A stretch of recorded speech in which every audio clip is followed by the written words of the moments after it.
Assalamualaikum warahmatullahi wabarakatuh. Berjumpa lagi bersama saya Safira Fidarani yang akan menyampaikan berita-berita teraktual dan terpercaya seputar Kabupaten Seruyan dan seputar Kota Waringin Timur edisi Rabu 8 Agustus 2018 yang kami rangkum dalam Kabar Seruyan dan Warta Mentaya.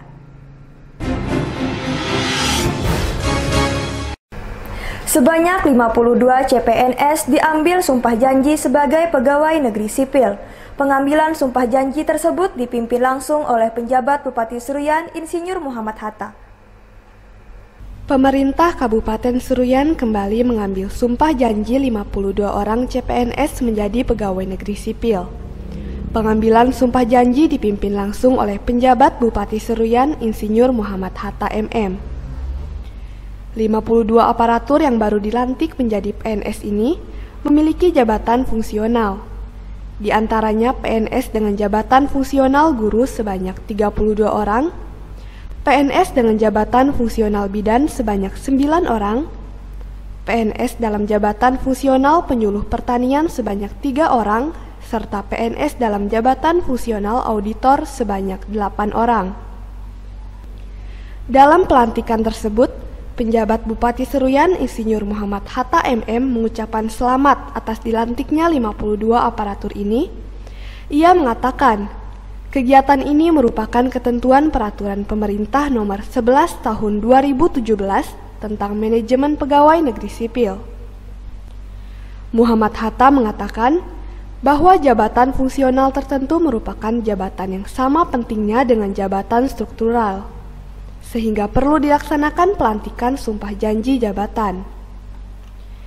Ia berpesan kepada 52 aparatur yang baru dilantik ini untuk bekerja dengan penuh tanggung jawab, mengabdikan diri kepada masyarakat, serta mengabdikan diri kepada pemerintah sesuai bidang keahlian yang melekat pada jabatan fungsionalnya masing-masing. Penjabat Bupati itu juga berharap kepada PNS yang baru dilantik ini untuk dapat lebih meningkatkan motivasi dalam bekerja dengan penuh hati untuk mendharma baktikan ilmu pengetahuan yang didapat agar diterapkan dalam membangun pemerintah Kabupaten Seruyan menuju tata pemerintahan yang baik serta menuju masyarakat yang sehat, berpendidikan, dan bermartabat. Tim Liputan Seruyan TV. Penjabat Bupati Seruyan Insinyur Muhammad Hatta hadiri pengajian rutin Pemkab Seruyan. Dalam kesempatan itu ia mengatakan siraman rohani penting dihadiri karena dapat meningkatkan mental spiritual dalam menjalankan tugas sebagai pelayan masyarakat dan abdi negara. Kegiatan pengajian rutin yang diselenggarakan oleh pemerintah kabupaten tersebut dilaksanakan secara rutin setiap 1 bulan sekali, yang dilaksanakan di Masjid Agung Nurul Yakin, Kuala Pembuang, Rabu 8 Agustus 2018. Pengajian yang diselenggarakan secara rutin oleh pemerintah Kabupaten Seruyan tersebut dihadiri penjabat Bupati Seruyan, staf ahli, kepala dinas, kepala badan, serta para ASN dan tenaga honorer di lingkup pemerintah Kabupaten Seruyan. Pengajian kali ini juga dalam rangka hari jadi ke-16 Kabupaten Seruyan dengan mengangkat tema Kita Tanamkan Solidaritas, Martabat, dan Kejujuran dalam Hati ASN. Diawali dengan lantunan-lantunan ayat suci Al-Quran yang dilantunkan oleh Abdul Hamid, serta diisi dengan tausiah agama yang disampaikan oleh Ustadz Haji Ibrahim Syahid, pengasuh Pondok Pesantren Nurul Madinah Pangkalan Bun.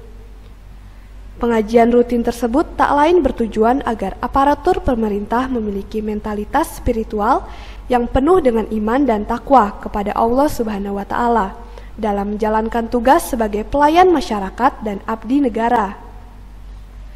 Dalam sambutannya, penjabat Bupati Seruyan Insinyur Muhammad Hatta MM mengucapkan terima kasih kepada Ustadz Haji Ibrahim Syahid, pengasuh Pondok Pesantren Nurul Madinah Pangkalan Bun, yang telah jauh datang ke Kabupaten Seruyan hanya untuk memberikan ilmunya ke sini. Penjabat Bupati Seruyan berharap kepada seluruh jamaah yang hadir untuk dapat mencermati dan mendengarkan ceramah yang beliau sampaikan, serta pengajian rutin di pemerintah Kabupaten Seruyan ini dapat terus berjalan. serta pengajian rutin di pemerintah Kabupaten Seruyan ini dapat terus berjalan. Selain itu, Insinyur Muhammad Hatta sedikit kecewa dengan para ASN laki-laki yang sedikit hadir dalam pengajian itu. Ia berharap pengajian dan siraman rohani seharusnya dihadiri oleh semua ASN, karena siraman rohani penting untuk meningkatkan keimanan dan ketakwaan bagi masing-masing ASN. Tim Liputan Seruyan TV.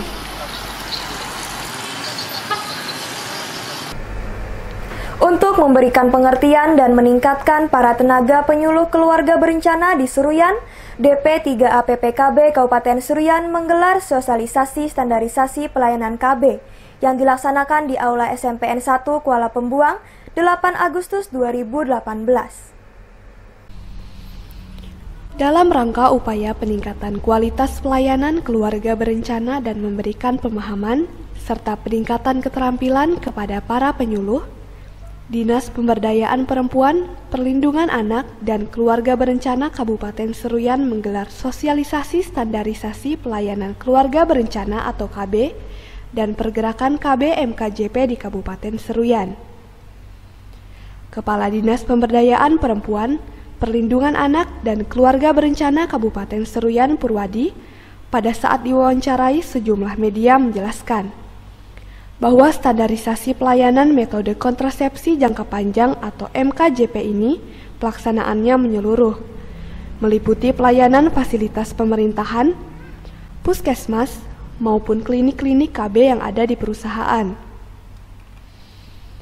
Ia menambahkan, dilaksanakannya kegiatan sosialisasi ini bertujuan untuk meningkatkan fasilitas pelayanan MKJP yang meliputi medis operasi wanita, medis operasi pria, dan IUD atau spiral jangka panjang. Menurut Purwadi, adapun upaya yang dilakukan pihaknya dalam pemerintah yaitu selalu berkoordinasi dengan pelayanan KB, termasuk Dinas Kesehatan selaku pelaksana teknis yang memahami masalah medis. Sedangkan dengan pihak swasta, kami berkoordinasi dengan perusahaan, khususnya dengan klinik-klinik yang ada di perusahaan. Ia menjelaskan, untuk pelaksanaan KB di Kabupaten Seruyan sudah tergolong cukup bagus, dibuktikan dengan pencapaian KB aktif cukup tinggi.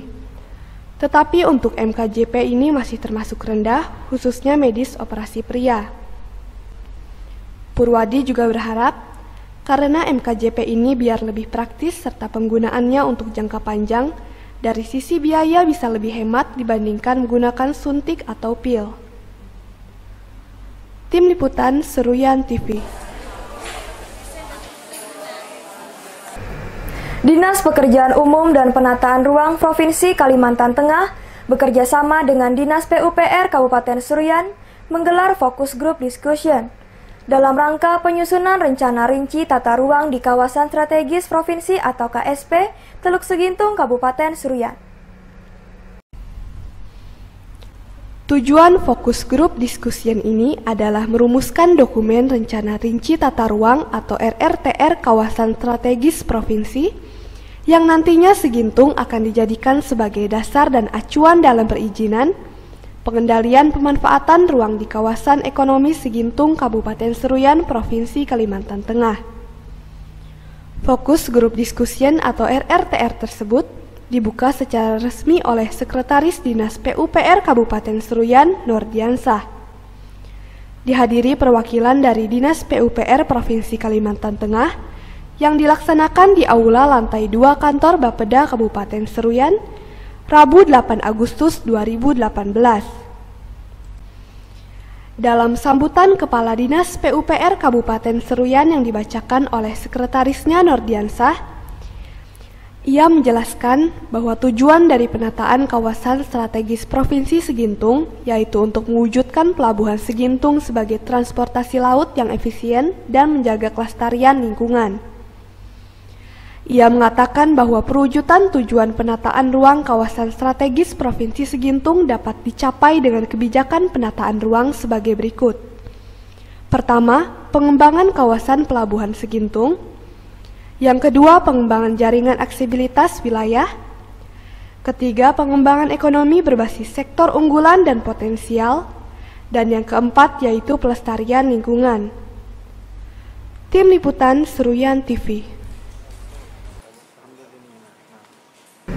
Beralih ke Warta Mentaya pemirsa, 2 orang peserta didik asal Kabupaten Kota Waringin Timur berhasil meraih medali perak seusai mengikuti Olimpiade di Surabaya. Dua peserta didik SMP Negeri 1 Sampit mengharumkan nama Kabupaten Kota Waringin Timur dalam Olimpiade Pendidikan Siswa Indonesia yang digelar di Surabaya, Jawa Timur, pekan lalu. Kedua siswi tersebut adalah Hastri Dian Yuwanita dan Agnes Retno Kuncoro. Kedua siswi yang duduk di kelas 9 itu berhasil meraih medali perak untuk kategori penelitian ilmiah. Penelitian yang dipresentasikan oleh Hastri dan Agnes adalah efektivitas biji bintaro sebagai obat anti nyamuk ramah lingkungan. Kami di Surabaya pada tanggal 22 hingga 26 Juli kami mengikuti Olimpiade Penelitian Siswa Indonesia. Dan kami mengambil judul penelitian efektivitas biji bintaro sebagai obat anti nyamuk ramah lingkungan. Dan kami meraih medali perak dan mendapatkan piagam penghargaan pameran terbaik. Dalam Olimpiade tersebut, kedua siswi itu mampu menjawab belasan pertanyaan yang diajukan oleh 3 dewan juri. Penelitian mereka yang ditampilkan juga diapresiasi oleh para ahli yang turut hadir dalam kompetisi tersebut. Kepala Sekolah SMP Negeri 1 Sampit, Mas Papulu Hulawa, mengaku gembira ketika mendengar 2 peserta didik di sekolah yang ia pimpin mendapatkan juara 2 Olimpiade. Ia tak menyangka bahwa keduanya mampu mengharumkan nama Kabupaten Kota Waringin Timur di tingkat nasional.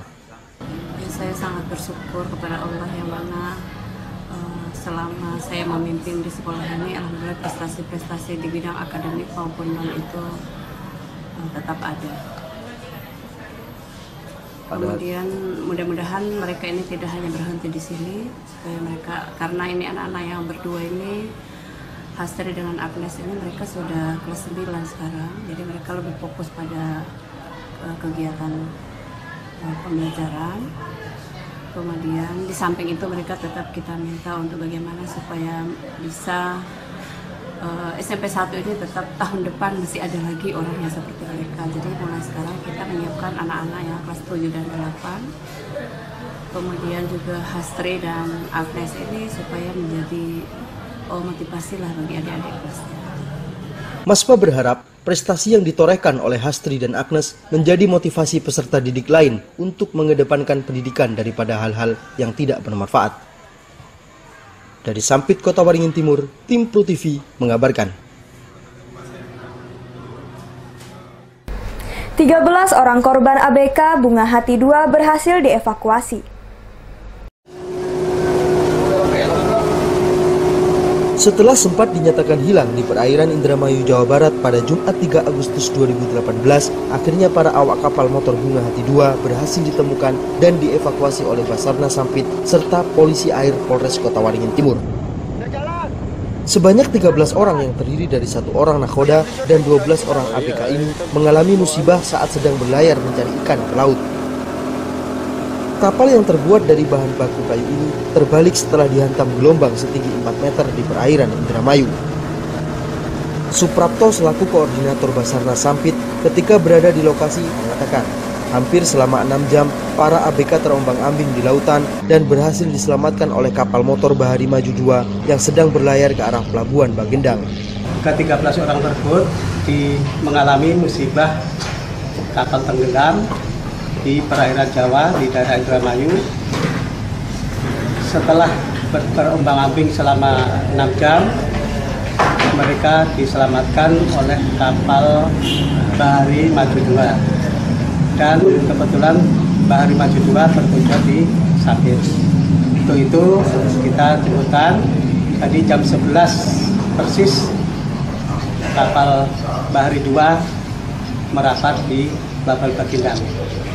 Kita melakukan penjembatan, evakuasi, dan alhamdulillah ke-13 penumpang tersebut selamat dan sehat.